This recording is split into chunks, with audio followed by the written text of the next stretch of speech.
Hello and good evening to everybody. This is 21st Century Jedi here. Trying to get myself started. Let's open up our emulator here and get things going. Happy Monday to everybody, if it is for you. Um,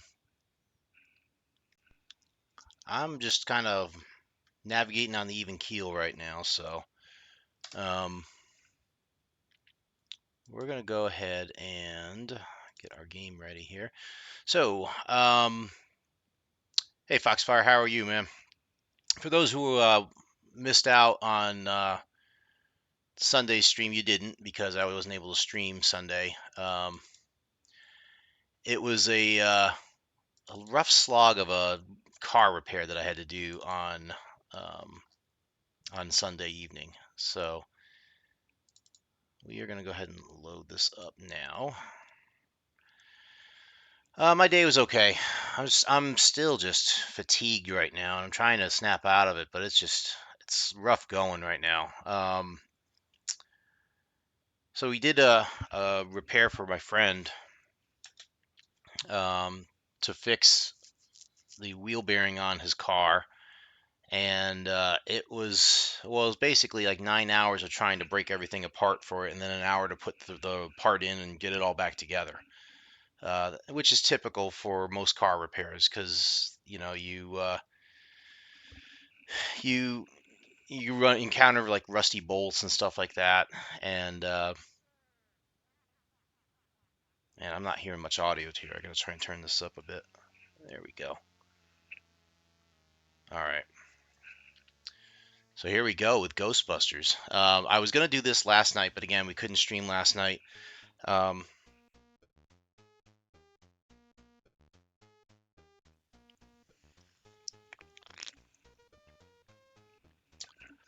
so we're gonna do the Ghostbusters tonight, and we will skip the lurking horror. We'll save that for another night, maybe for next Sunday.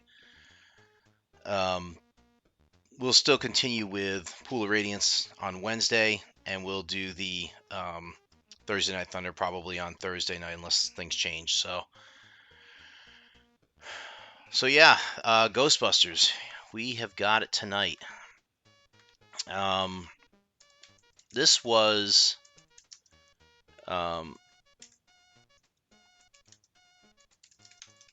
how can I say this? This was a very successful game for Activision in the 1980s. This was 1984. It was released for the Atari 2600, the Master System, NES. Primary target, of course, was Commodore because they could do things like this. Having that speech stuff is nice in there because that adds that little extra bit of gameplay fun that you would have, when you're playing this game. How can I put it? I've talked about this before of like um, when you go back to the 80s and you think about these games and like the years that they go by, like again 1984, so you can see some evidence of that. Like the font that you're looking at is this typical Commodore Basic font, so they didn't change the font there at all, but they do have voice and speech synthesis there, right? So um, they also programmed a pretty darn good game here. Some good stuff with this. I'm going to talk about a little bit of this in a minute. But this was hot on the heels of the Ghostbusters film, which launched again in 1984. And that was huge for pop culture and for the 80s and everything like that. It was just a big, big event. Everybody was in the Ghostbusters. The merchandise was uh, off the charts in terms of like how much stuff was getting branded by the Ghostbusters logo and this whole, no ghost thing. Um, so I'm trying to get some information about this. Um, Huge success, 2 million copies by 1989. Um, what else? Yep, electronic speech systems. Um, It says it was similar to ESS, which, if you recall, like from the very first stream I ever did, ESS is Electronic Speech Systems. They did the voices for Impossible Mission, which is the first game I ever did on this stream. Uh, it doesn't say in this wiki that they used that same company to do the sound on this in terms of the speech, but it's very similar to that, is what they talk about. It actually was ported to the IBM PCA Junior and Tandy 1000 in 1985, but it's very specific about the Tandy models that you can use it with. Um, what else? Another little blurb here. In 1985, it and The Print Shop were reportedly the two most widely pirated Commodore 64 programs. That's a funny little blurb there. I like that. Eighth on the magazine's list of top Apple II games. Goodness, there's just so many. 2 million copies, you know.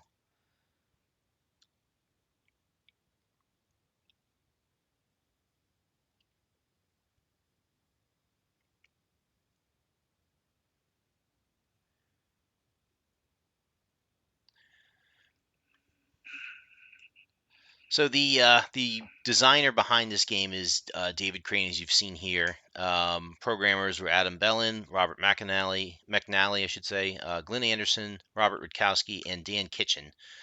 Dan Kitchen, we've mentioned here before from certain Activision games. He did the port to the Atari 2600. So yeah, single player game, and we're going to try and give this a go here. I don't know how well this is going to work with using my keypad here, but we're going to give this a shot.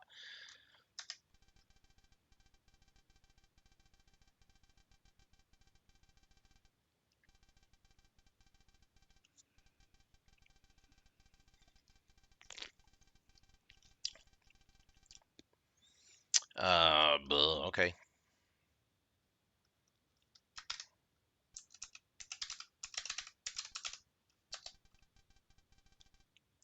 We do not have an account, but we do want to mention this while I've got this up here.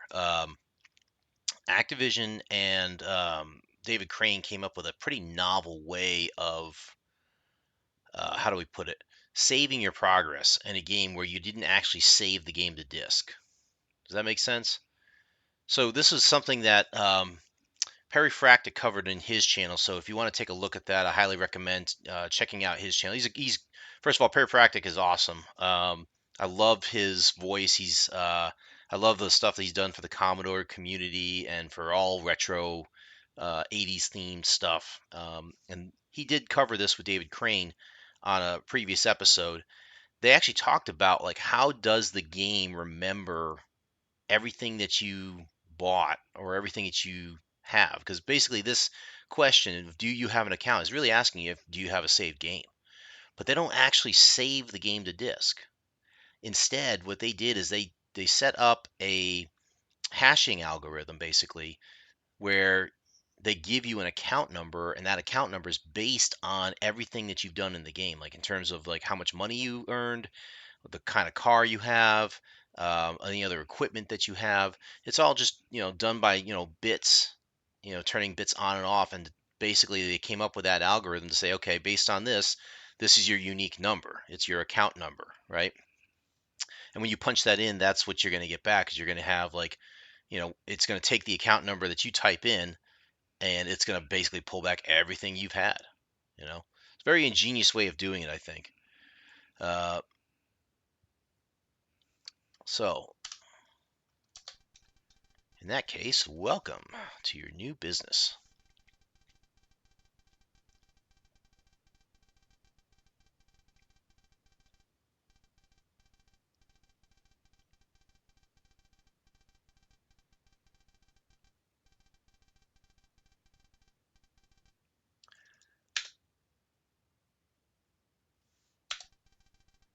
So this is the compact car. You can carry 5 items of cargo. Top speed 75. The 1963 hearse, which is what they had in the movie. carries 9 items of cargo, top speed 90. Yeah. The station wagon, 6,000, carries 11 items of cargo, top speed 110 miles per hour. And high performance, you got $15,000 car, carries 7 items of cargo, top speed 160 miles an hour. So what does this mean for the game? Basically, it's a trade-off between how fast you want to go between the streets, to get to your destination, and how much stuff you want to be able to carry, knowing that you've got like uh, traps to carry and other stuff to carry as well, right? So I think we want two. That's going to be the hearse, so we're going to take that one. So we also have these things here, like the PK energy detector. I don't know if this. I might have to swap joysticks here for 1 second here. Try that. There we go. So the PK energy detector allows you to detect how much PK energy is in the city, which gives you an indication of whether or not an attack is coming from the Stay Puft Marshmallow Man and so on. I just usually buy all this stuff.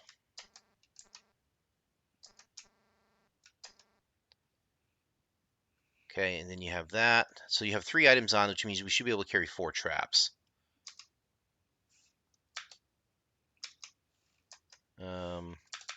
Should be E to end, right? Why is it not taking it?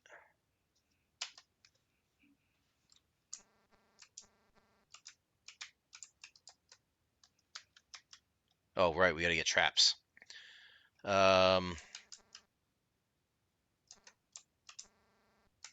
Need the ghost vacuum.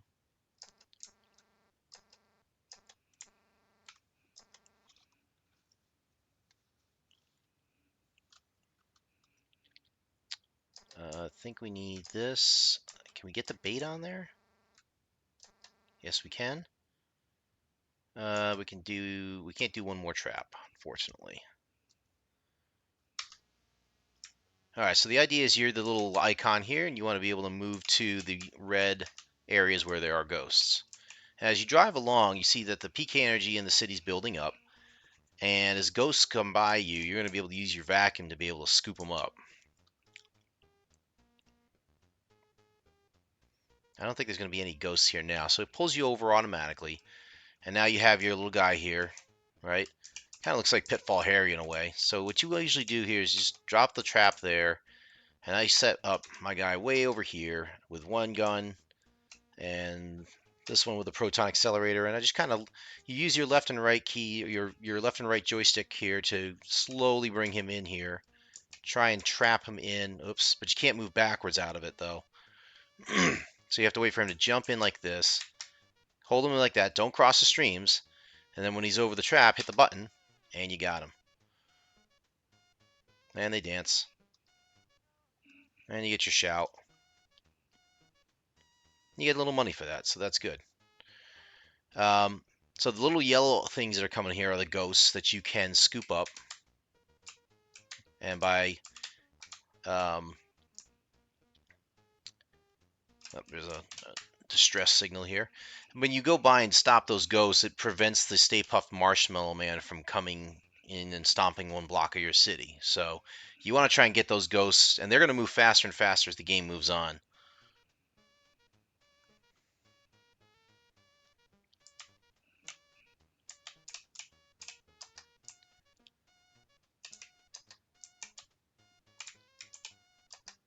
All right, let's try and get him in here. Oh, get back down here, Slimer. Come on.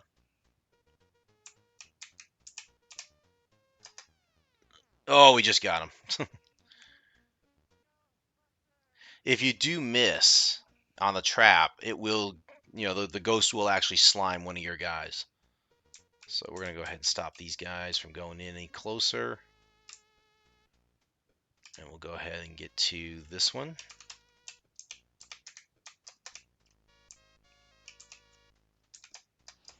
We'll suck up the ghosts.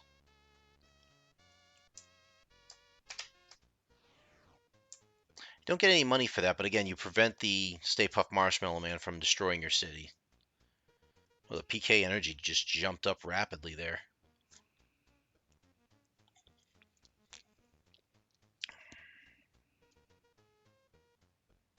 Hmm. No ghost here. He must have run away.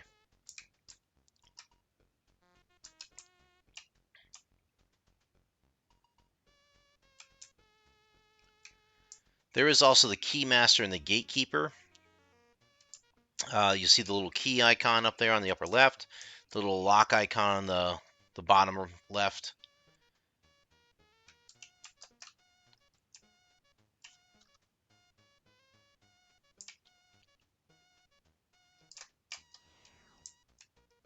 What I'm trying to remember is how those play into this. I think you have to get them to the same building so you can then get to the final battle.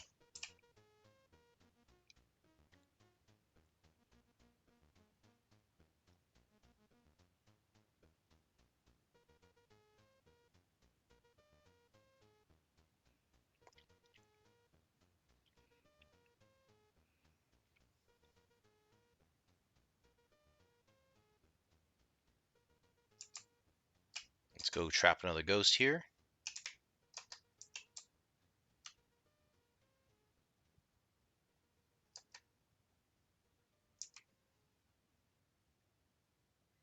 Ah, we got lucky there. So our backpacks ran out of energy, so we need to go back to Ghostbusters headquarters here. Recharge, also empty out the traps. Because we only have 3, so.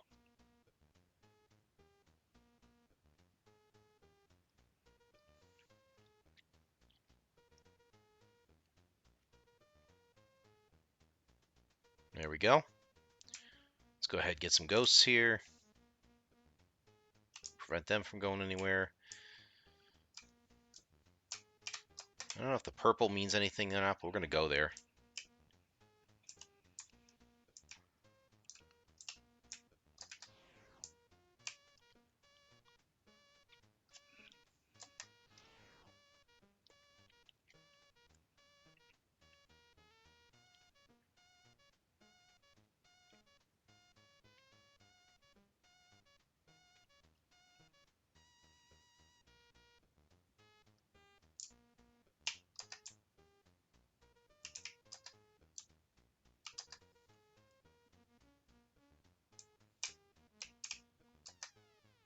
Oh, I missed.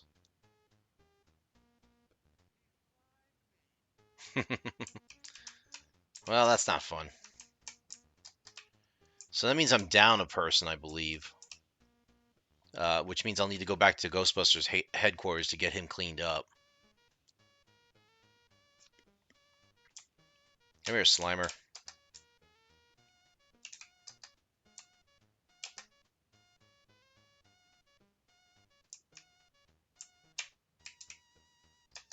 Got him.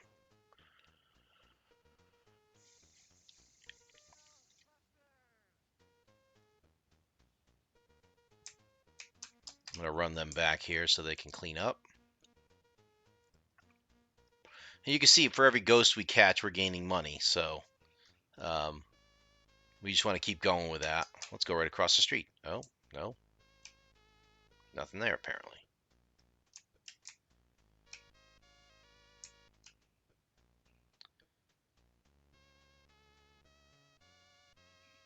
Come on.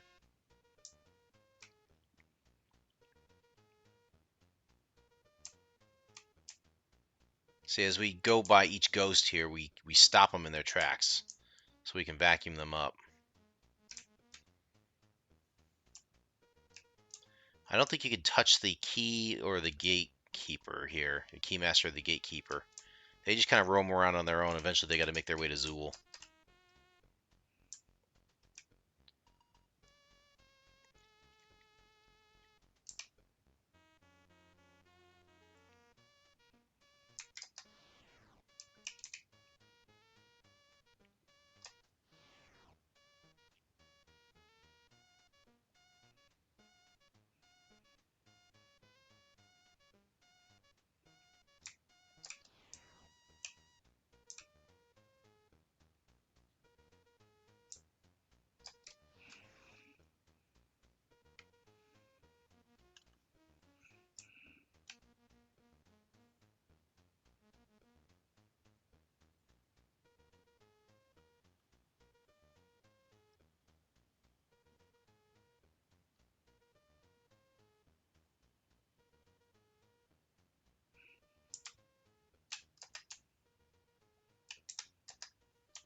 Let's bounce this little guy in here. Come on.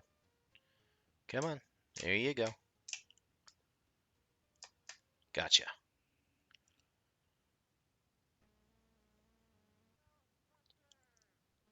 So the PK energy, from what I'm reading of this, is that the maximum PK energy that you can get is 9999, and you're supposed to at least exceed the amount of money you spent on equipment by that time. So if you do that, if you don't do that, then the game ends immediately. Otherwise, we have to guide at least 2 Ghostbusters past Mr. Stay Puft in order to destroy the Temple of Zool.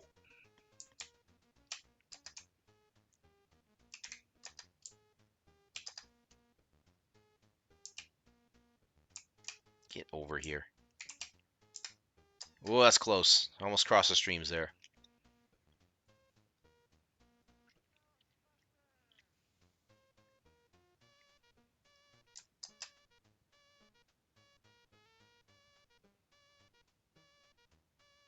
So far, we have $3,400. We need to get to 10,000 at some point here.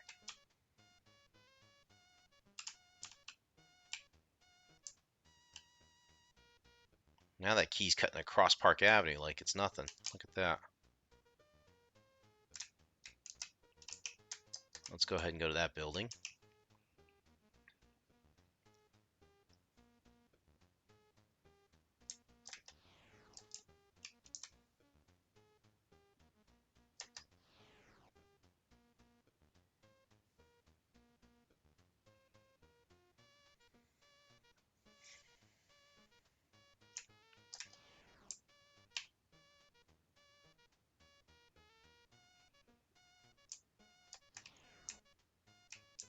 I remember playing this a lot when I was a kid. I remember the craze that was Ghostbusters and how popular the movie was, and everything touching that franchise was gold at that point. I mean, they came out with cartoon shows, they came out with the action figures,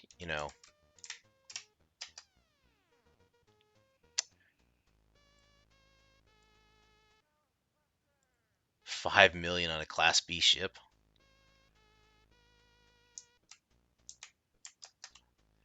Yeah, there was cartoons, like I said, there was action figures, there was all sorts of toys. I'm sure the cereals were there. I mean, just everything. I don't know what the pink building means for, the purple building. I'm not sure what that means.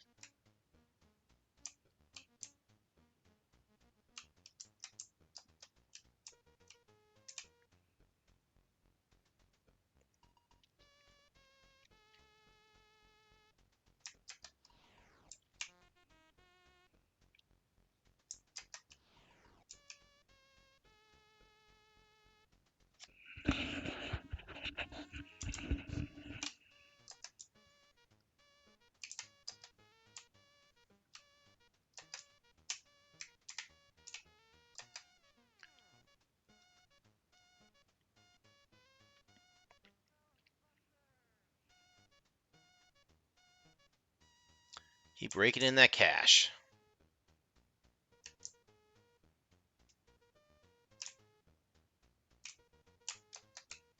So as you can see, the game is getting a little bit quicker now, so it's you're still trying to balance your time between catching the ghosts outside there and then trying to capture Slimer inside this.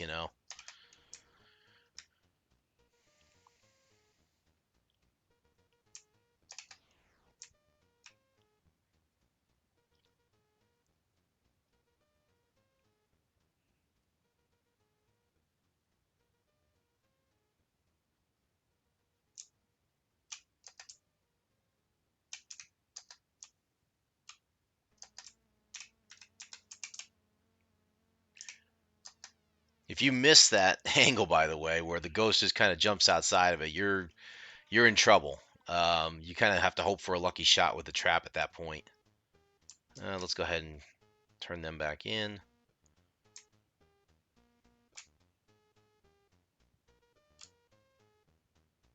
Oh, let's go get this one.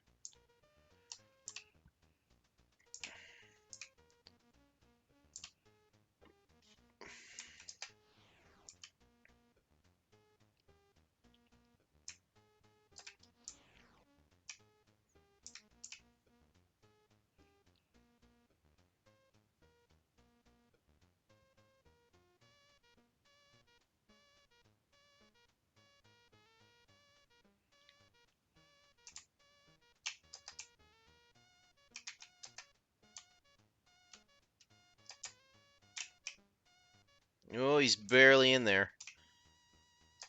Got him.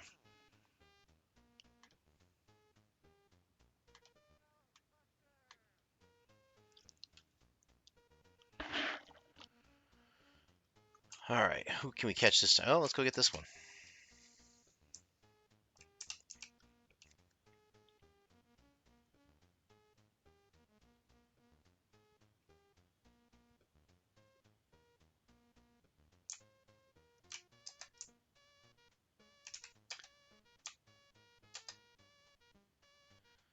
So many great lines from the movie too, of course.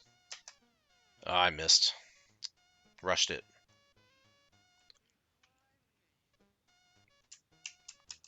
Let's go ahead and return back here.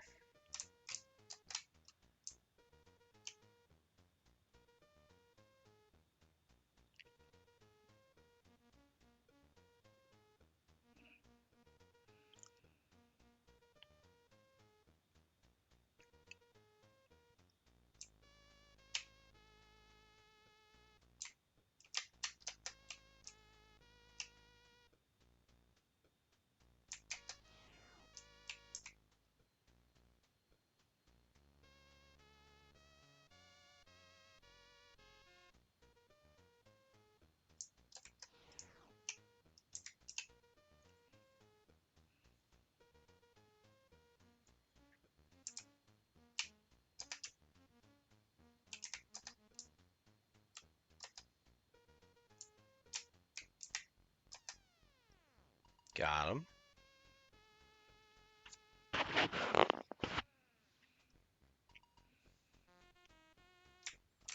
Oh, no, you don't. Where do you think you're going? Oh, now we got two at the same time here. What are we going to do here?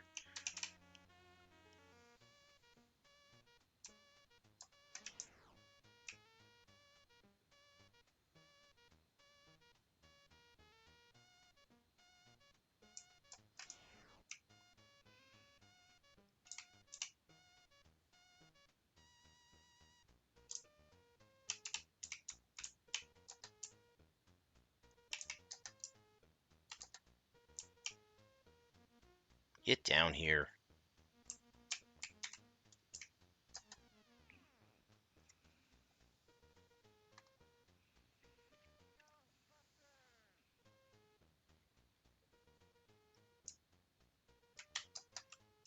See, now the pace is starting to pick up a little bit. You got multiple calls.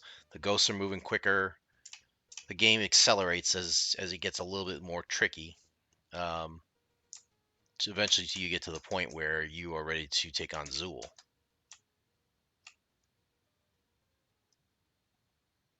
Let's get him down a little bit. Get him caught in there. He's a little bit off. We got him.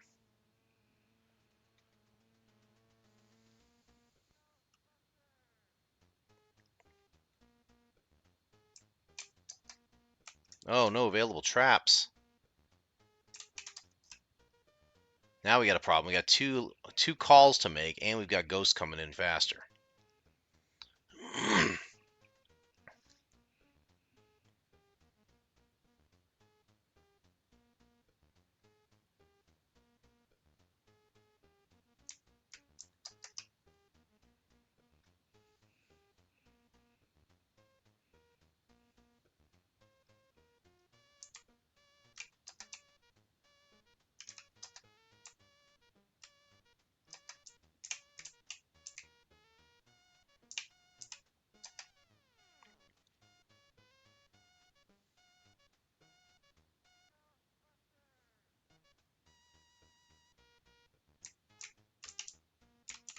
Let's go ahead and stop these ghosts here while we can.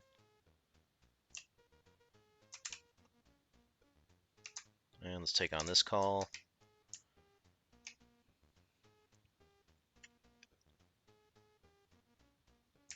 You see, the game itself, when it starts off, isn't terribly difficult, but as the speed keeps going, that's where it starts getting a little bit tricky, you know?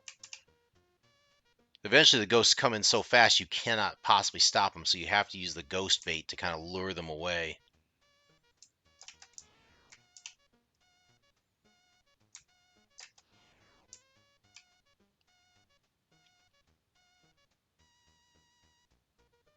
Oh, lost that one. What the? Get in there.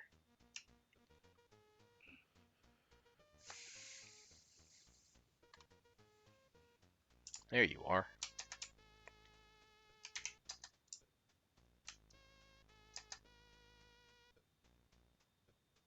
Get over there. Come on.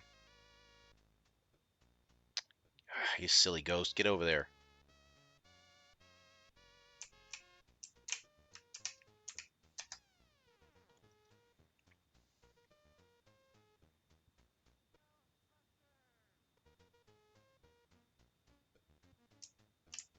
Yeah, those ghosts are moving wicked fast now. Again, we got to prevent them from uniting, because that will be the bad thing. That PK energy took off like a shot, didn't it? Last I saw, it was like around 1980 or something like that.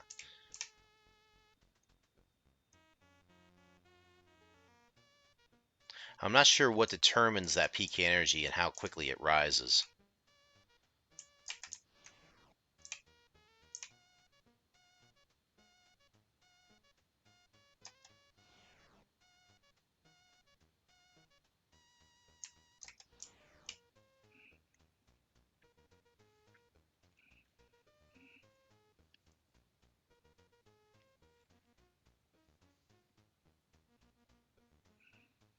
Oh, for goodness sakes. Whoa! Now they're really coming in hot. Nope, I couldn't get that one out of Zool.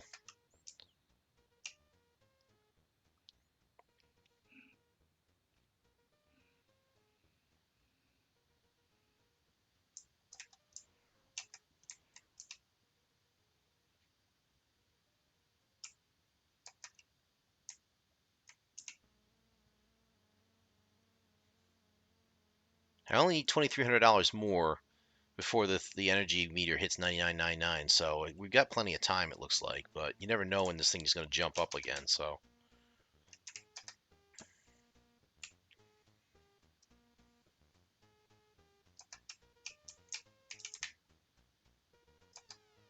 Ah, you dog. Well, here they come.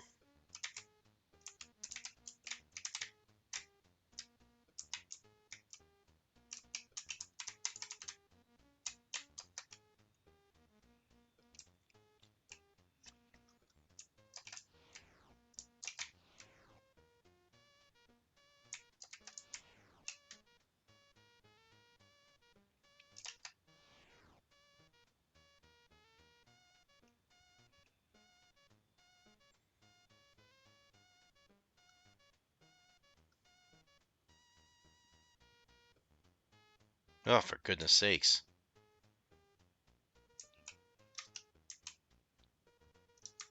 Okay, so I used the bait that time.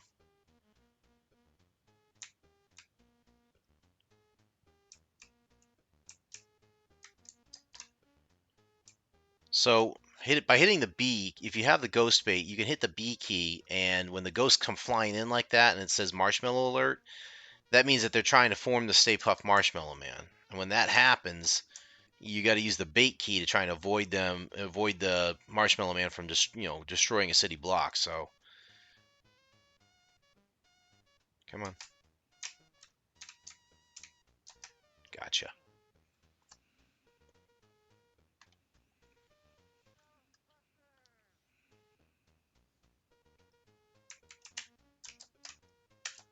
Oh, we got to get some traps. Crap.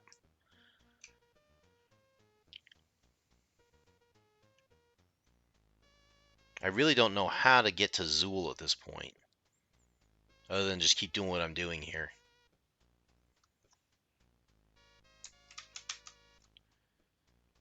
Another bait. Prevent that Marshmallow Man from destroying a city here.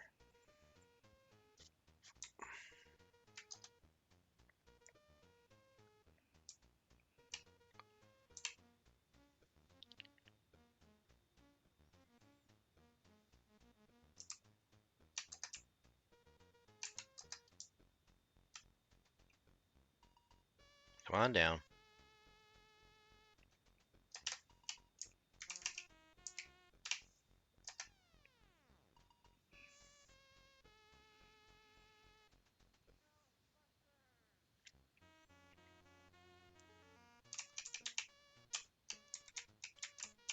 What's the white mean now?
Well, we're up to $15,000 and the PK meter's almost gone through the roof here. So the question now is, how do we end this game? Oh, for goodness sakes.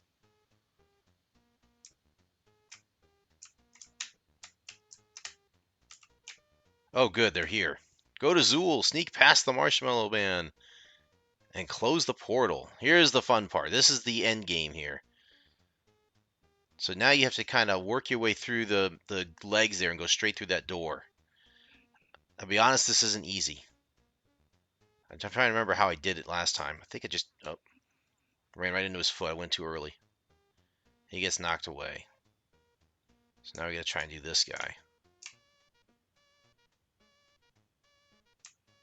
Got one. If I get this one in, then that means we get to beat Zool here. Got it.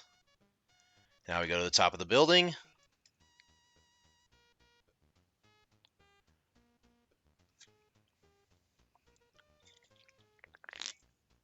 We cross the streams. We close the portal. We hear the nice scream. And congratulations! Another $5,000 for that. You made more money than you started with, so the bank will raise your credit limit to $20,000. And there's our account number, 00645600. I'll write that down just for the heck of it.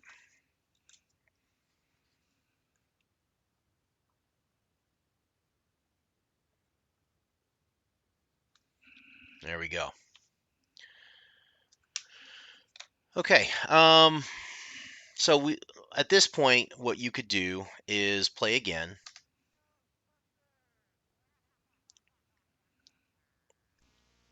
You start up again, and when you get prompted, if you have an account number, we can say yes now. And when we bring that back up, you'll see that we have everything that we started with.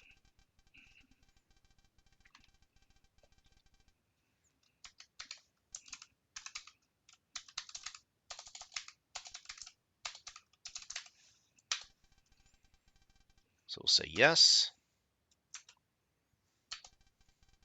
What is your account number? It is.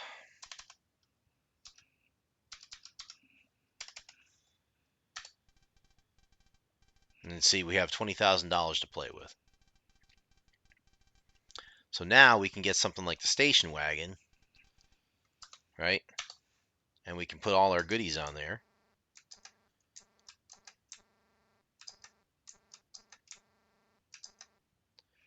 And if we do this, oh, there's the portable laser confinement system. I completely forgot all about that. So you can go ahead and add your stuff back on there and your traps. We definitely want the ghost vacuum.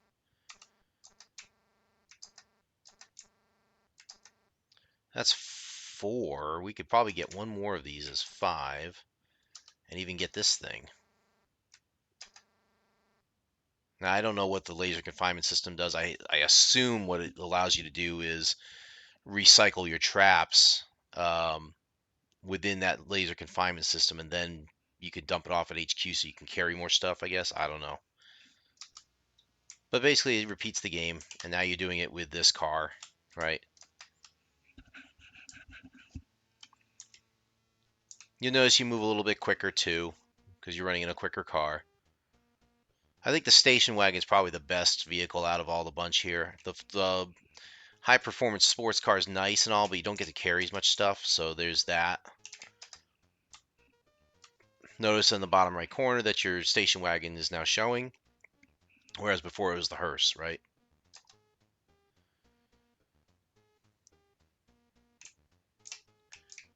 All right, and I miss. Great job.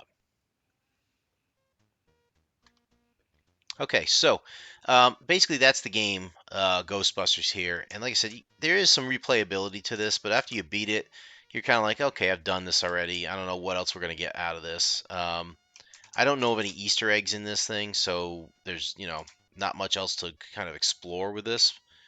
But you can certainly have some replayability there and see how you can do and how much money you can earn, how do you do against your friends and stuff like that. That was typically the thing we tried to do. So.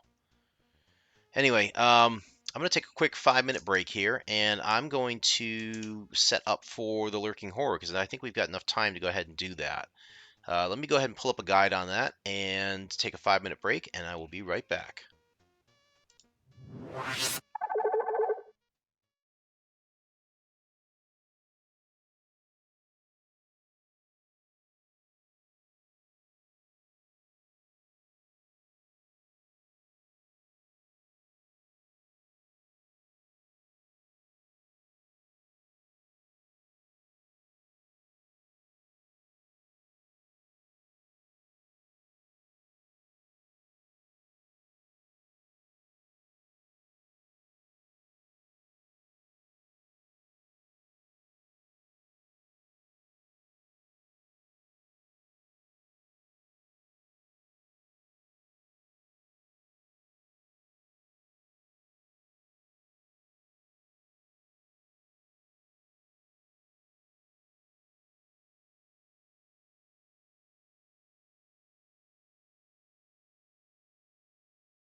Okay, I'm back. So we are loading up Lurking Horror right now. I do have a walkthrough. I hope it's correct. Um, so the plan here is just to try and go through here and treat this like a story that we're going through. And I'll try and point out some of the clues here so we can kind of follow this along step by step here.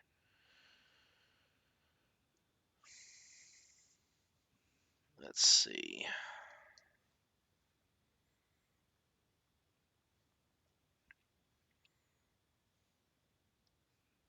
Just wait for that to load.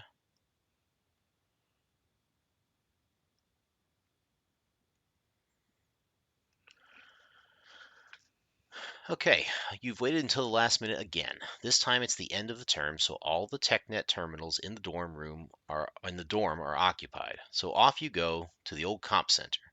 Too bad it's the worst storm of the winter, Murphy's Law, right? And you practically froze to death slogging over here from the dorm, not to mention jumping at every shadow with all the recent disappearances. Time to find a free machine, get to work, and write that 20-page paper.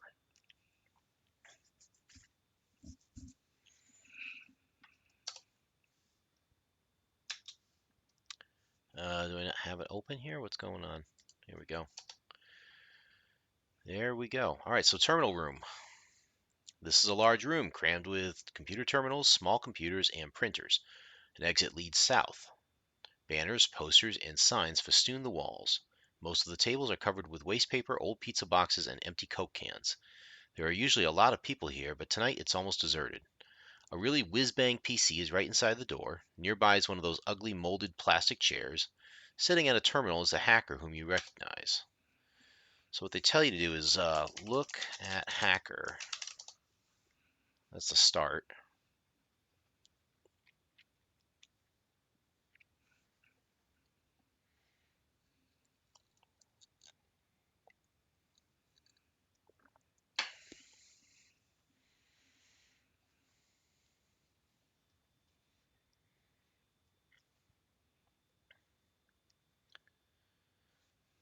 The hacker sits comfortably on an office chair facing a terminal table, or perhaps it's just a pile of old listings as tall as a terminal table.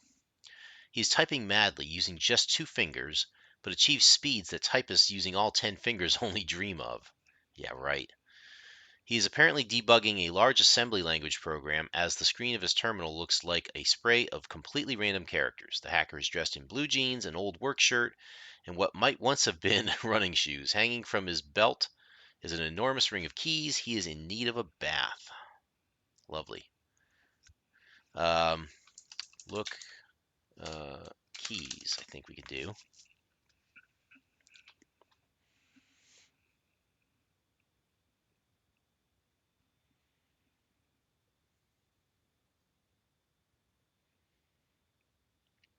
All right, look at. Fancy schmancy syntax parser. Hanging from the hacker's belt is a watchman's key ring. The large and almost full ring is connected by an extensible chain to a reel attached to the hacker's belt. It is difficult to lose such a key ring. There are multitudinous keys hanging on the key ring. Among them are a green aluminum Medeco key, a green brass Yale key, a green aluminum Yale key, and a red aluminum Yale key. I think we could do this. We could do ask hacker about keys.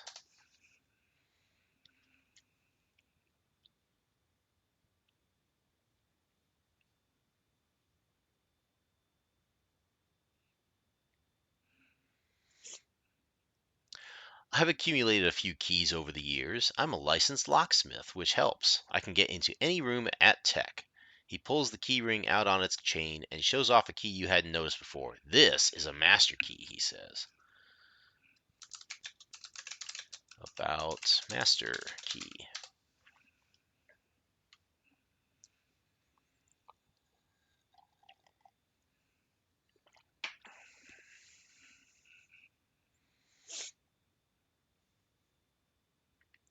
That's one of my best keys. It's a Tech master key. Not that it really opens every door at Tech, but I'd say 3 out of 5 at least. Naturally, some labs are off limits even to this key. Um, Ask hacker for master key. I think we can do.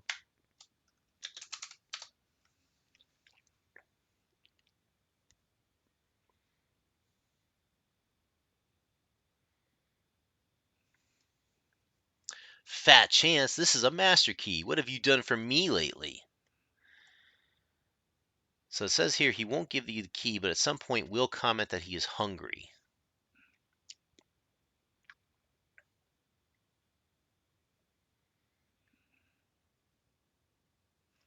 I don't know if we can prompt that or not.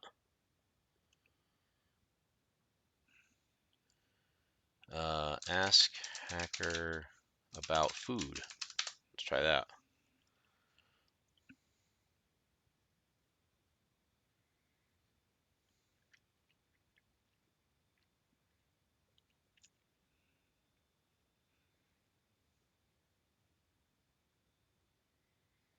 Shows you how old this game is. Yeah, I'd love some yummy Chinese food, Szechuan style. Mmm. The hacker turns to you and says, I don't know where I can get something to eat, what with all the snow. So at this point, we need to go and find some food to get that master key, basically. So we need to go south.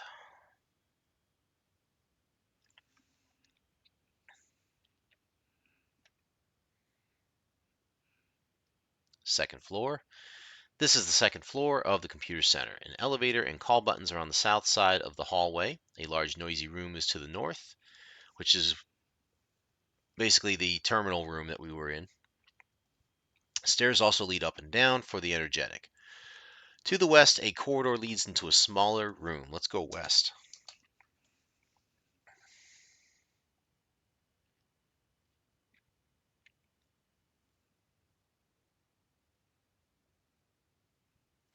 Kitchen. This is a filthy kitchen. The exit is to the east.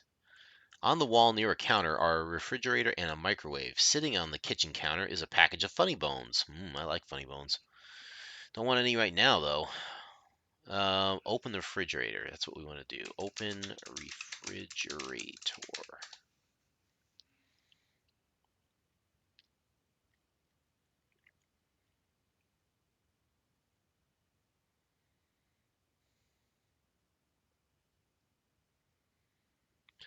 Opening the refrigerator reveals a 2-liter bottle of classic Coke in a cardboard carton. I haven't heard the term classic Coke in God knows how long. So for anyone who is watching this stream, a little history lesson for you. There were actually two Coca-Colas at one point. There was New Coke, which was a different branding of Coca-Cola. And then they came up with the idea that, well, not everybody likes New Coke. They want the old formula back, so we're going to come back with Coca-Cola Classic. So that's why for much of the 80s you would have New Coke or Coke Classic until New Coke went away and then it was just regular Coca-Cola again. Let's see. Get Coke. Well, that's just an 80s term right there. Get Coke. Taken. Okay, get carton.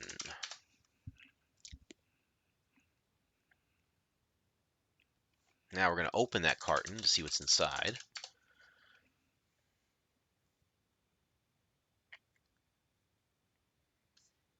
Opening the cardboard carton reveals Chinese food. Hey, we need that. Open microwave.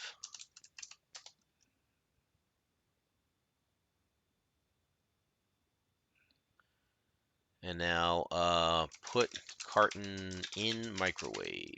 Should work.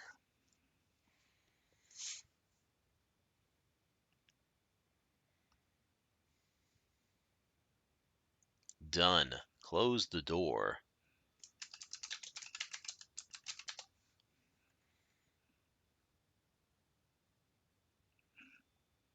Okay, the microwave oven is now closed. Let's look at microwave.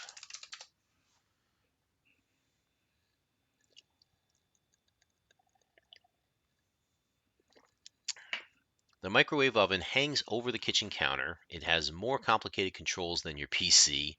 There's an LED readout above the controls. The microwave is off and it's closed. Press 4. Let's see if that works.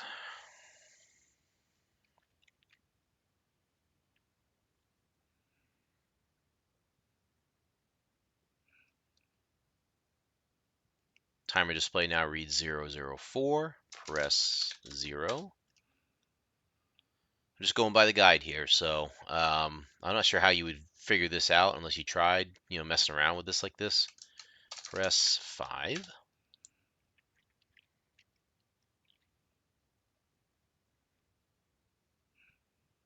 So now it says 4:05. That's the correct time. Now we need to press the power button, I think, which is press medium.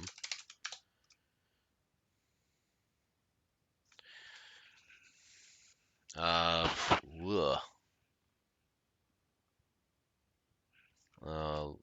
Look at controls.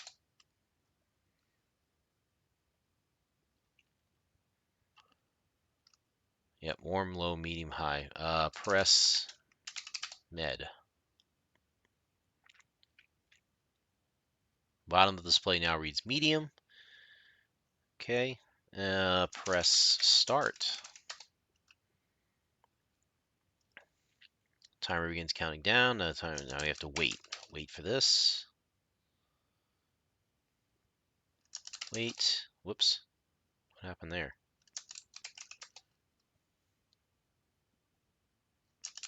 Wait. One more time. Timer microwave stops. Timer display now reads 000. Open microwave.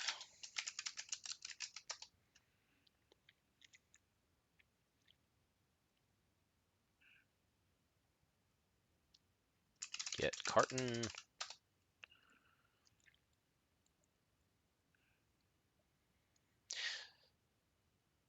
Okay, so now we've got the Coke and we've got the hot Chinese food. Can go east and north.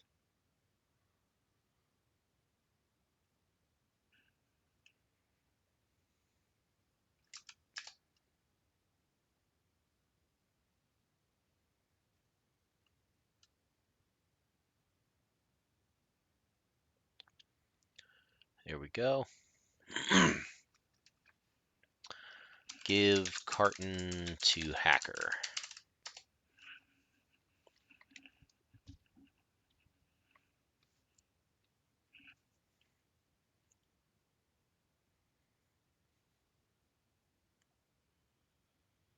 I can't imagine how much time people have spent trying to figure out like how to get through the perfect way of getting through this game. Like with any adventure text game like this, it's like you try so many different things until you finally get something that makes sense. Like how long did you really have to cook the food for?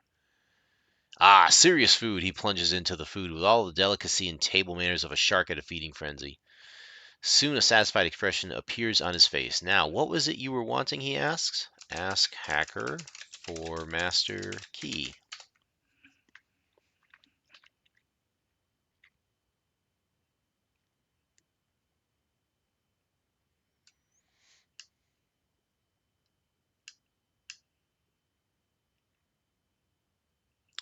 Well, I suppose I could loan you the master key for a while. Just don't get into trouble, okay? I'll find you later when I'm done with all this and get it back. He hands you the key. Sit down.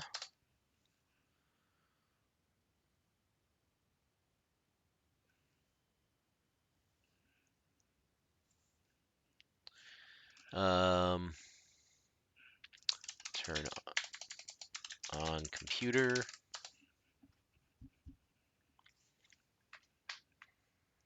I imagine there was some documentation that went with this that probably gave us some of this information. Like, for example, the login and password. I have no idea how you would have even gotten that.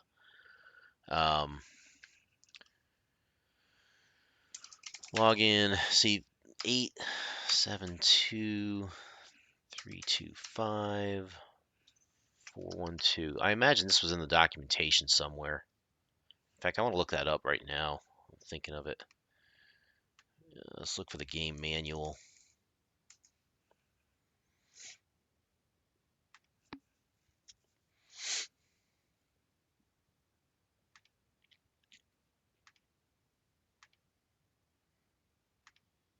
Lurking Horror. Hey, we found it, I think.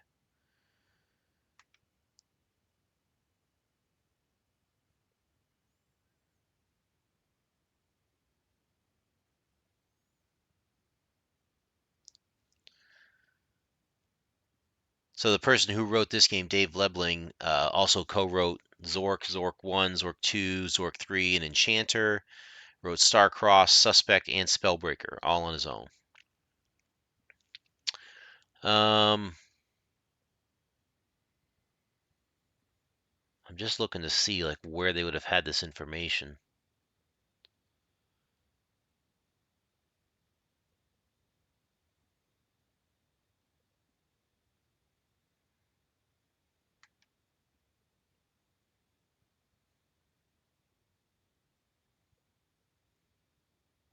They tell you a lot about the syntax, like what you can do. You can save the game, you can restart, you can do all sorts of things there. You can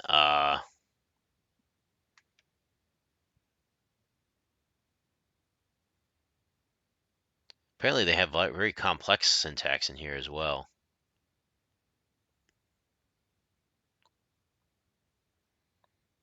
They give you the commands,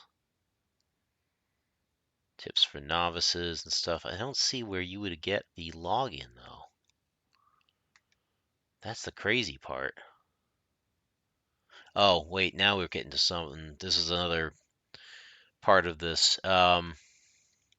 So one of the things to note here too is because this is the company that made Zork, you're going to have the George Underwood Edwards Institute of Technology, or GUE, GUE Tech. Now, for anyone who is a Zork fan, GUE also stands for the Great Underground Empire, and someday we will play Zork to kind of go into that, what that legend and lore is all about. Um, I'm looking for, they've got some information here. They don't have the login yet, but they have some information about GUE Tech, and they have a map in here as well that lays out the streets. Um, there is a password in here. So I see the password. I don't see the login though.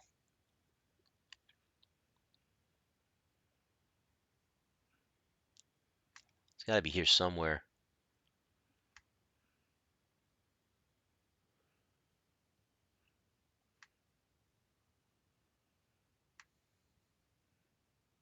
Student ID card. Okay, so yeah, there's the ID card and the number for the login and stuff. Crazy. Um, just the stuff that you have to pull out of the documentation sometimes of what's relevant and what is not. Um, Password. Whoops. HLERSOTH. Let's see if that works.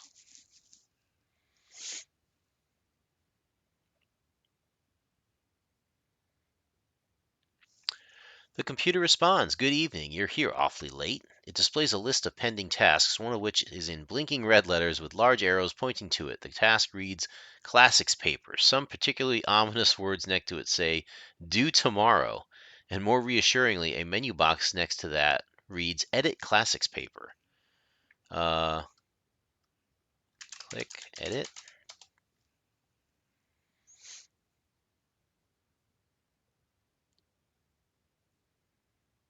The menu box is replaced by the Yak text editor and menu boxes listing the titles of your files.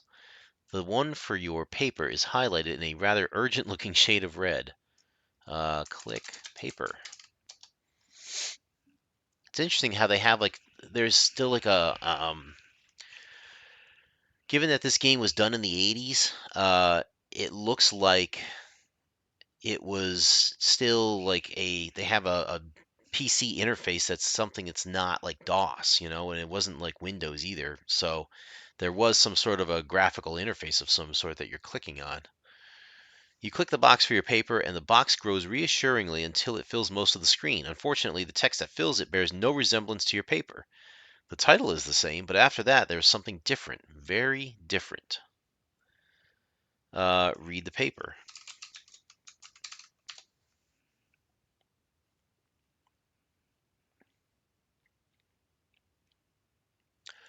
The paper appears to be a facsimile overlaid with occasional typescript. The text is mostly in a sort of Old English you've never seen before. What you read is a combination of incomprehensible gibberish, Latinate pseudo-words, debased Hebrew, and Arabic scripts, and an occasional disquieting phrase in English. As you look at it more closely, you find it hard to focus on the screen but impossible to look away. Your finger strays toward the More box. I think we can click More.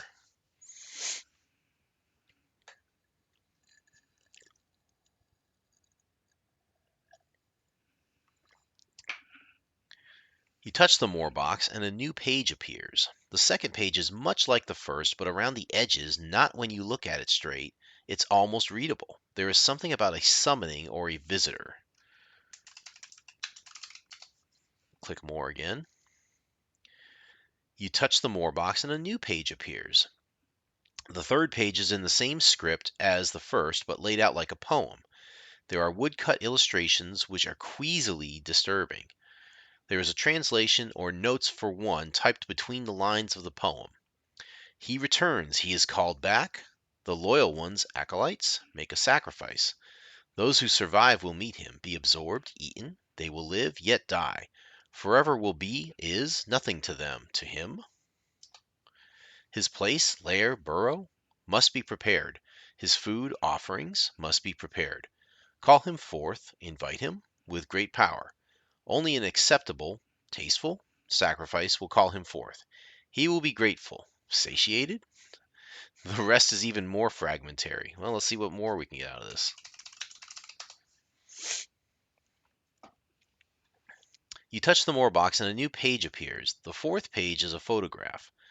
You try to recoil from the screen but cannot. Fascinated and repelled at the same time, you wonder, is that a mouth? And what is in it? You. Let's keep trying to click more. You touch the More box and a new page appears. You faint, and when you awaken, place. This is a place. Things move about on a broken, rocky surface. Harsh sounds split the air. Something sticky grabs at your feet. There is no color. Everything is drained of brightness, dull and lifeless. A path descends into a shallow bowl of black basalt. So this is what you're supposed to do in the game. This is, your guide into the lurking horror, as they call it.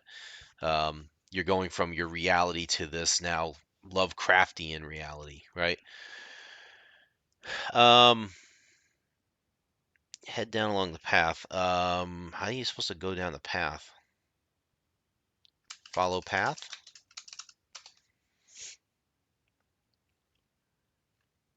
I don't know the word path.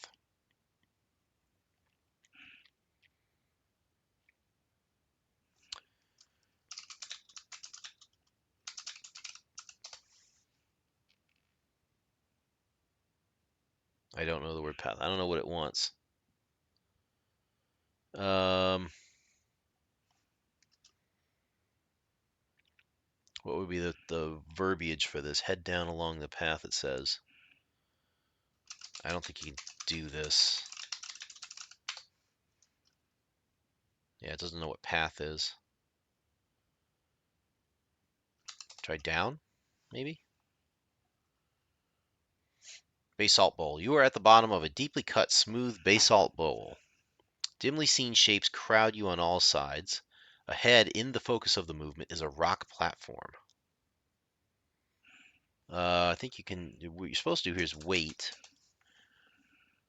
to see if anything happens. Time passes. The crowd around you begins to sway and groan. They are expecting something. You are drawn forward by the noise at the platform.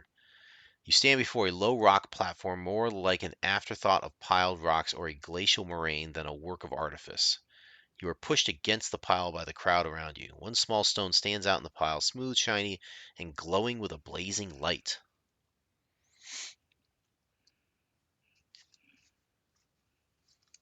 Let's see. Get stone.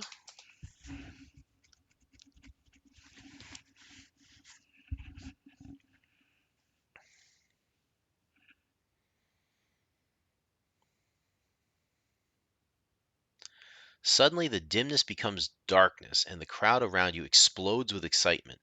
You are jostled and shoved from all sides. A low keening begins, building into a deafening, almost mechanical chant.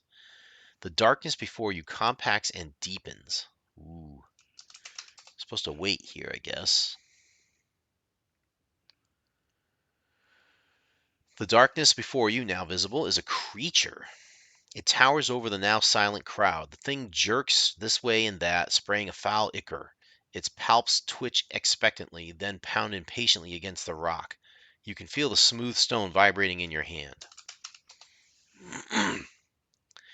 Time passes. The thing now turns, sensing the presence of the stone. It quests almost blindly for it. Then those surrounding you thrust you forward. The thing stoops, its mandibles grasping you. You are lifted towards its gaping maw. The stench and the sounds issuing from it are overwhelming, and you fall unconscious.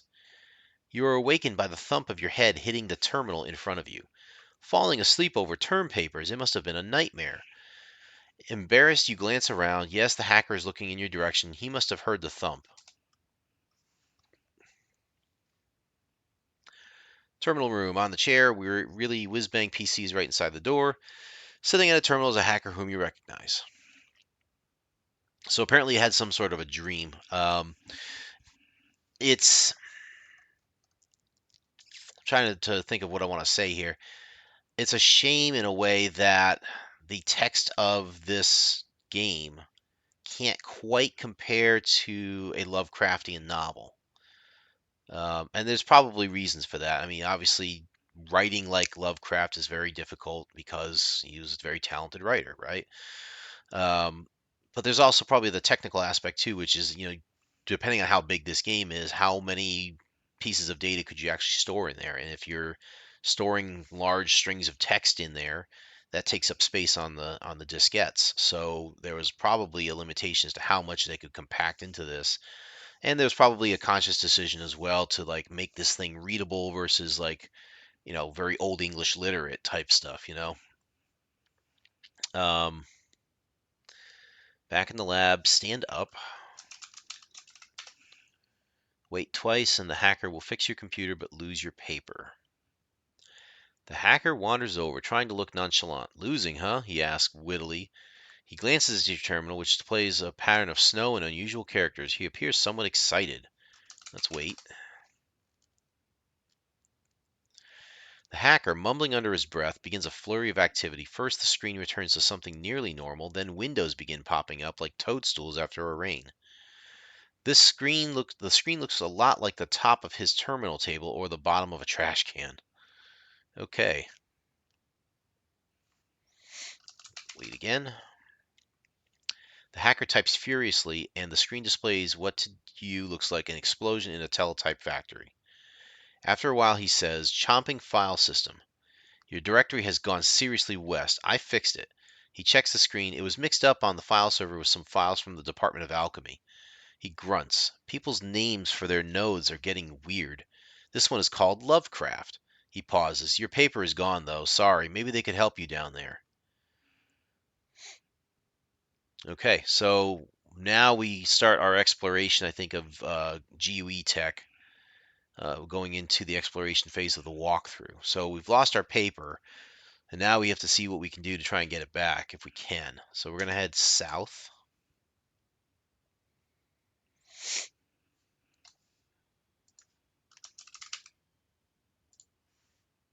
And now we're back at that little junction there. Press. Let's get back to this again. Down. Let's look elevator first so we can see.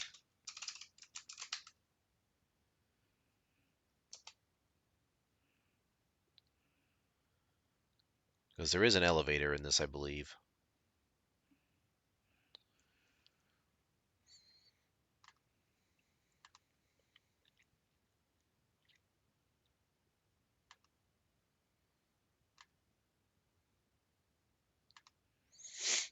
Look at elevator, silly.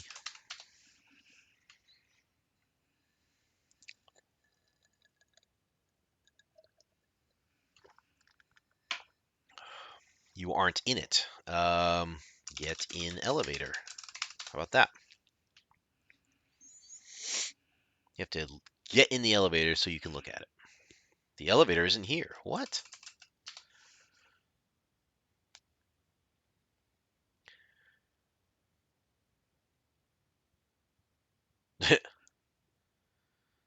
An elevator and call buttons are on the south side of the hallway. Press down. I guess the elevator is not there, so we have to call it. You hear the elevator begin moving, the down arrow begins to glow. Wait for it. Do a lot of waiting in this game. The down arrow blinks off. Let's wait for it again. The elevator doors slide open.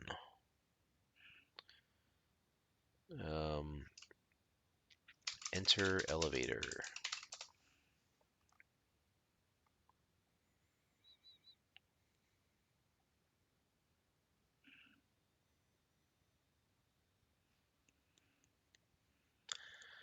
Elevator. This is a battered, rather dirty elevator. The fake wood walls are scratched and marred with graffiti. The elevator doors are open. To the right of the doors is an area with floor buttons B and 1 through 3, an open button, a close button, a stop switch, and an alarm button. Below these is an access panel which is closed. So we're supposed to open the access panel.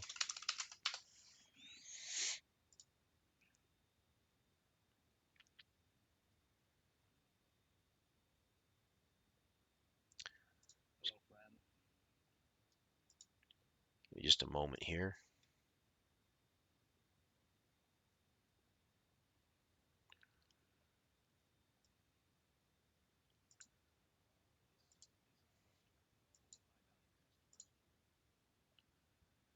Just making sure things are okay on my channel here. Okay, we are good.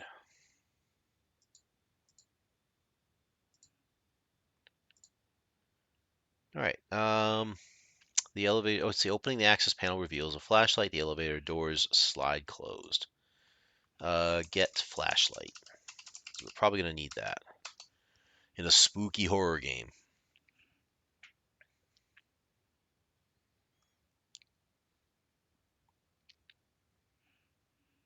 Taken. So now we're gonna press open button because we don't want to go in the elevator apparently. Doors spring open. Exit elevator.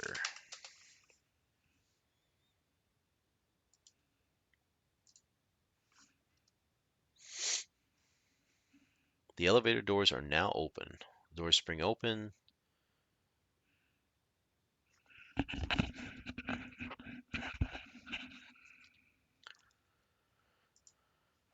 Let's see. The elevator doors are open. The elevator doors slide closed. Let's see. So we are at the. We can go down the stairs. We're going to go down.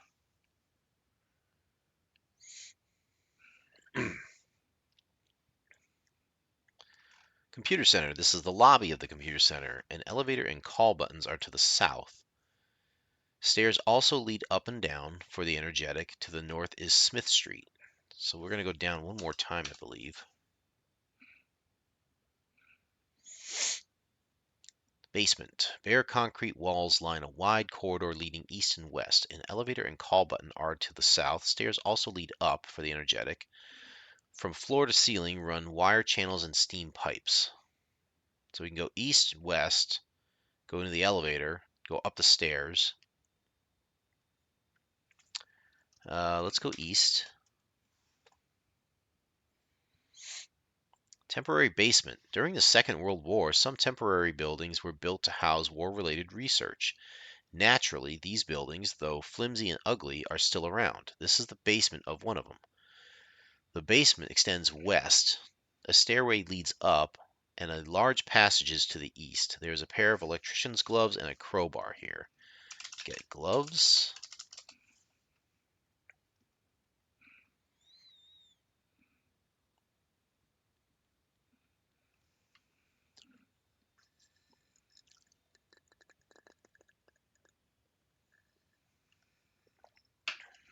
And then we're supposed to get the crowbar.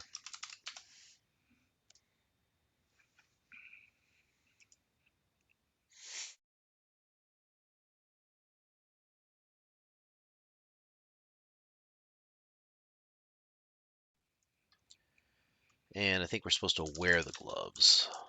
So let's do that too.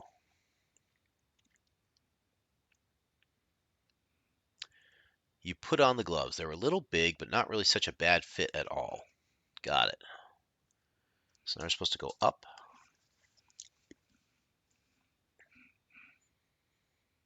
It is pitch black. Turn on flashlight.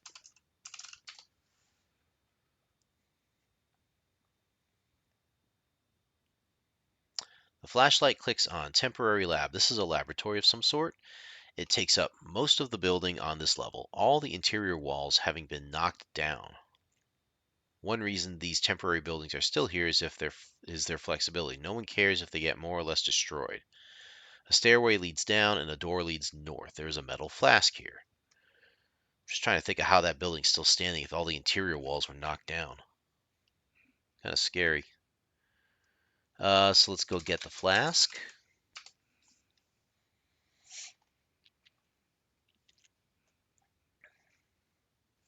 We're supposed to go back down. We're going to turn off the flashlight to save the batteries.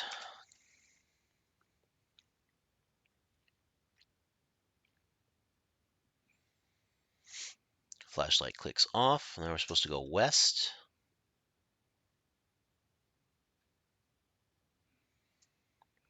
So we're in the basement now. And we're going to go west again. Arrow basement. This basement level room is made of smooth, damp-seeming concrete. Fluorescent lights cast harsh shadows. To the west is a stairway, and to the east, the basement area continues. There is a forklift here.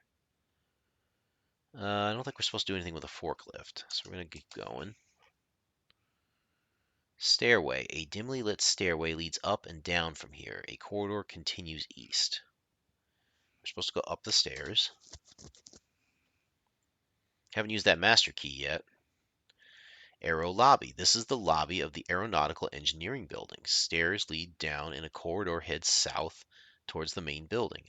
An urchin, a youngish teenager wearing a ski hat, running shoes, and a bulky, suspiciously bumpy, threadbare parka, saunters nonchalantly into the room, notices you, and beats a hasty retreat. Okay then. Let's go, see, we can head down, we can go south. Let's go south to the main building. Infinite Corridor. The so-called Infinite Corridor runs from east to west in the main campus building. This is the west end. Side corridors lead north and south, and a set of doors leads west into the howling blizzard. Slouching nearby is an urchin. There is a plastic container here. There is a largish machine being operated down the hall to the east. So we want to get the container. I know that.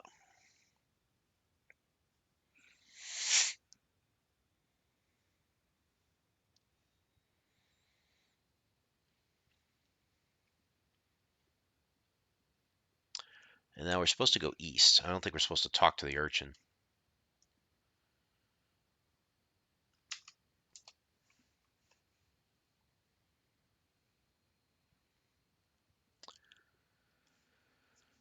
All right. What's next? Infinite Corridor. The so-called Infinite Corridor runs from east to west in the main campus building. The corridor extends both ways from here. Many closed and locked offices are to the north and south. A maintenance man is here riding a floor waxer. Okay. For those of you who are wondering, there is actually an Infinite Corridor, I believe, at MIT, which comes from the Zork games and games like this, where they reference something called the Infinite Corridor.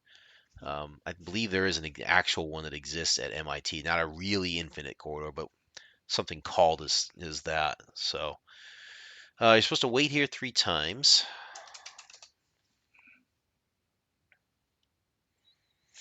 I think I'm just going to get through this next paragraph and call it a night because I am a little bit tired.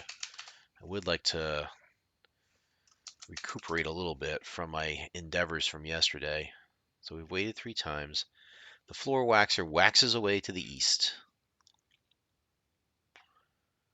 Follow him to the east, then go up. The urchin saunters nonchalantly into the room, notices you, and beats a hasty retreat. Infinite Corridor. The so-called Infinite Corridor runs from east to west in the main campus building. The corridor extends both ways from here. A stairway leads up and a door leads out to the Great Court. A maintenance man is here riding a floor waxer. There is a wall socket on one wall and a heavy-duty power cord is plugged into it. The cord leads to a large floor waxer. Okay. Then we're supposed to go up here.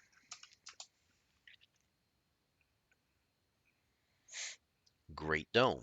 Here, a walkway circles the base of a huge, ornate dome.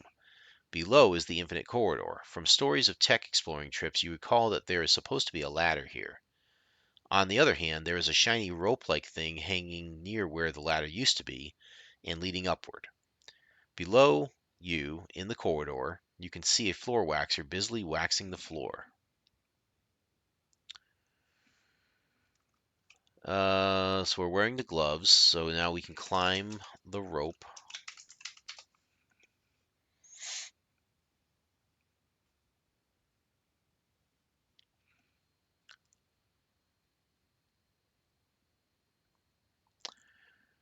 The wet stuff on the strand sticks to the gloves but doesn't otherwise affect you. You have a little trouble climbing up to the catwalk, but grab the rail just before your strength gives out. You heave yourself up onto the catwalk. You stand up on the catwalk, catching your breath for a moment. Your eyes stray along the strand you climbed. It trails along the catwalk, where it joins something large and squishy squatting at the far side. A single bright blue eye opens in the squishy mass, and the tentacle, for that's what it is, retracts. The mass almost flows through the spaces in the catwalk railing and drops to the floor 15 feet below. Before you can react, it's gone. Top of dome. Inside the Great Dome, near the top, a metal catwalk is precariously perched. There is no way further up, but a small metal door is set in the side of the dome. Where the pulpy mass was squatting, a wooden ladder lies on the catwalk. Already it's getting creepy. So we're going to lower the ladder, I think.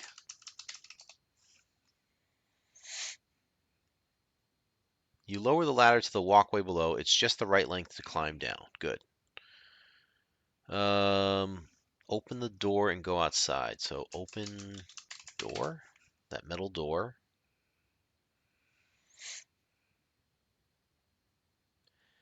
You open the door and freezing air, blowing snow, and howling wind enter and whip around you. I think we're supposed to go outside? Or does it go through door, I wonder?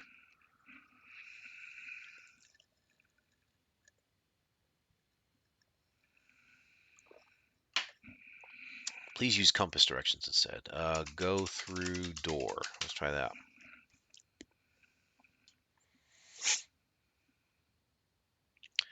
You enter the freezing, biting cold of the blizzard. Roof of Great Dome. You are perched precariously on the roof of the Great Dome. A set of narrow indentations in the dome provides a dangerous route to the very tip top of the dome. Oh boy. Head up and remove the plug. Let's try and go up. You scramble up icy surface of the dome, almost slipping a few times, but finally you make it to the top. On the Great Dome. This is the very top of the Great Dome, a favorite place for tech fraternities to install cows, Volkswagen Beetles, giant birthday candles, and other bizarre objects. The top is flat, round, and about 5 feet in diameter. It's very windy, which has kept the snow from accumulating here. The only way off is down. In the exact center of the flat area is a bronze plug. Bitter, bone-cracking cold assaults you continuously. The temperature and the blizzard conditions are both horrible. We're supposed to remove plug.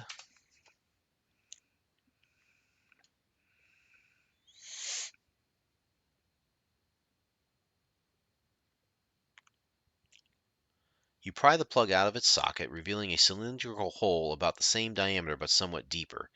There is a piece of paper in the hole. Ooh. Drop plug.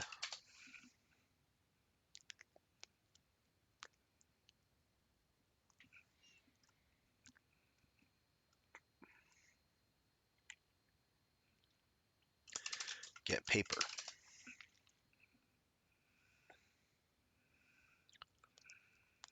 Taken. Now we're going to read that paper.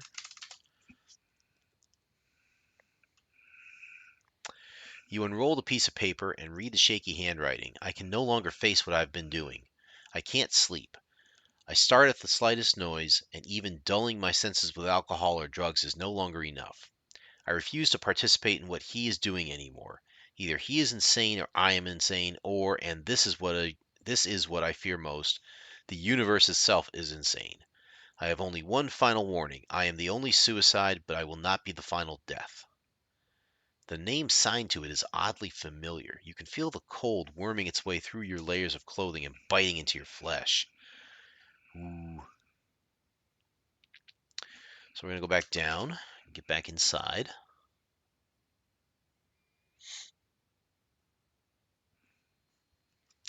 Go through door.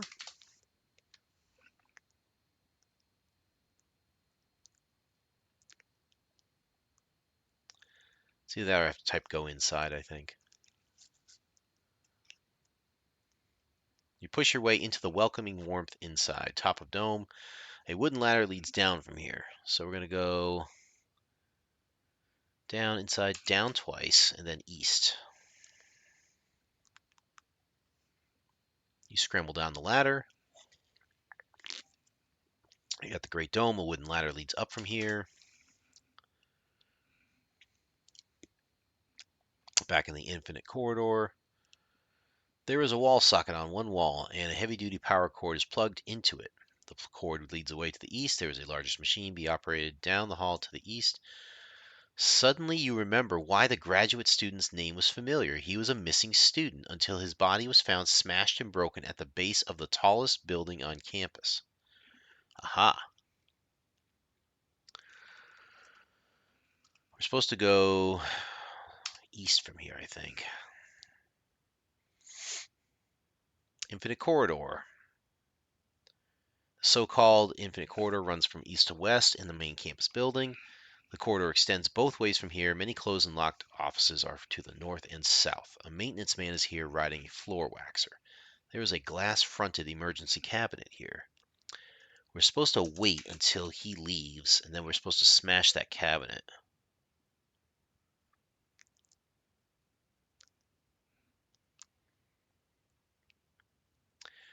Time passes. The floor waxer continues waxing a section of floor nearby. The maintenance man operating it stares at you suspiciously. Well, I'm going to wait again. Time passes. Time passes. The floor waxer waxes away to the east. Smash cabinet.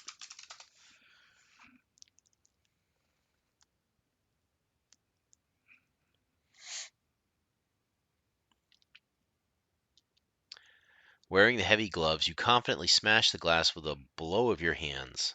Look at cabinet.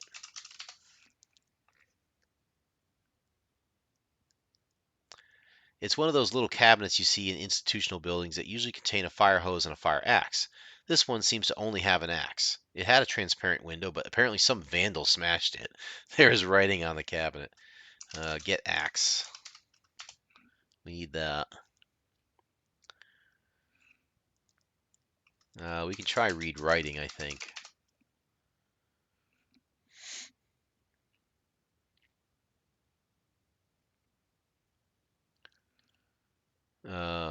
Read cabinet. Let's try that.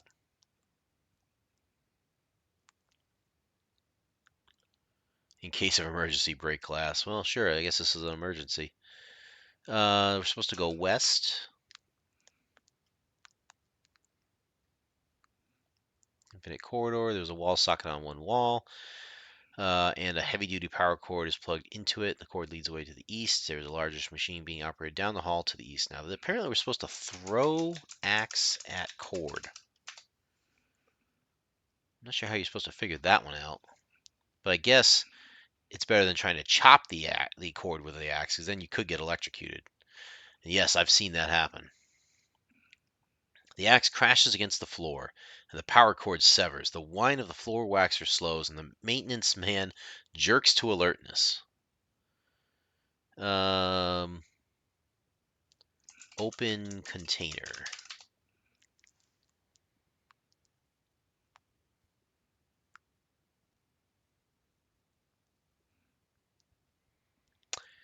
You pull off the seal and open the container, revealing a smelly, viscous liquid.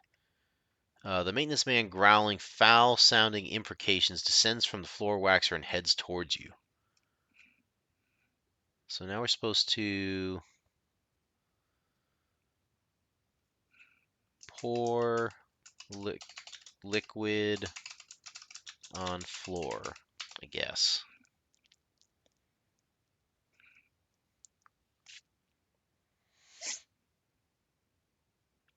It pours out and spreads like ants at a picnic. The floor is now covered from wall to wall with slippery floor wax. The maintenance man lurches toward you with surprising speed. Just as he's about to grab you, he slips on the wax. His hand whips by, inches from your throat, and he drops to the floor, screaming in frustration. Okay. Drop container.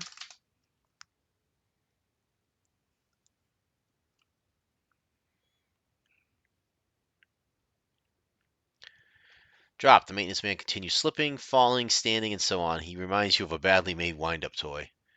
We're supposed to... what's my inventory, I wonder?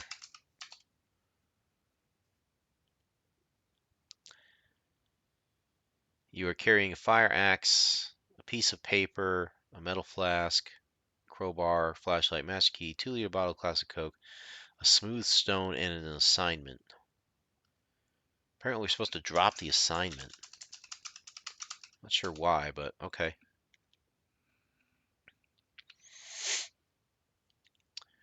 Yep, he's continuing to slip. That's great. Get axe just in case. I think we have it. It says we have a fire axe here. Already have it. We're supposed to go east.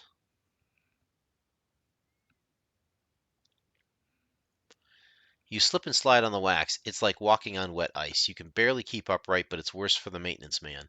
His gait is so jerky that each time he takes a step, he falls. His persistence is impressive, but you slip literally by before he can grab you. Infinite corridor, a disabled floor waxer looms nearby. There's a formerly glass-fronted emergency cabinet here. The maintenance man appears to shorten and almost dissolve. There is a great commotion as though he is undergoing a convulsion of some sort, and then he appears to explode into a crowd of small, squealing creatures. These, seeing you, scuttle off in the opposite direction and disappear. Wow, that's kind of strange. Reminds me of Oogie Boogie from The Nightmare Before Christmas or something. Well, let's keep going east. Infinite Corridor. The so-called Infinite Corridor runs from east to west in the main campus building. This is the east end. The corridor branches north and south here. There is a largish machine down the hall to the west. Supposed to go north. Fruits and nuts. This is the central corridor of the nutrition building. The main building is south and a stairway leads down. So we're going to go down. Cluttered passage. This cluttered passage leads southeast. It is full of apparently discarded electronic equipment, old rusty file cabinets, and other detritus. A stairway also leads up. We'll go southeast. Brown basement. This is a cluttered basement below the brown building. Discarded equipment nearly blocks an already narrow hallway that terminates in a stairway leading up. The passage itself continues northwest. There is a pair of rubber boots here. Get boots.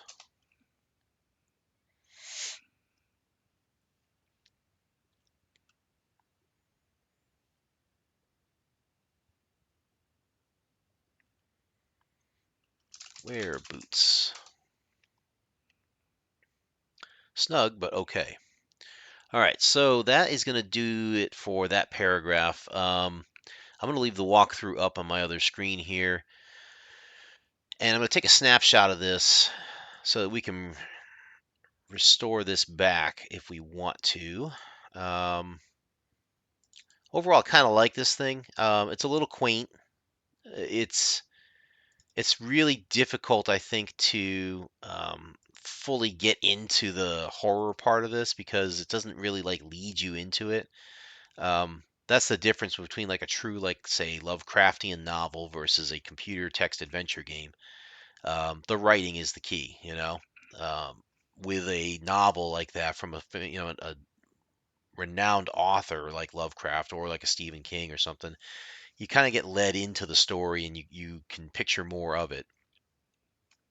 While the computer text adventure game, like the Lurking Horror here, it brings you into the text and it does describe things adequately, but it doesn't really like give you that sense of thrill.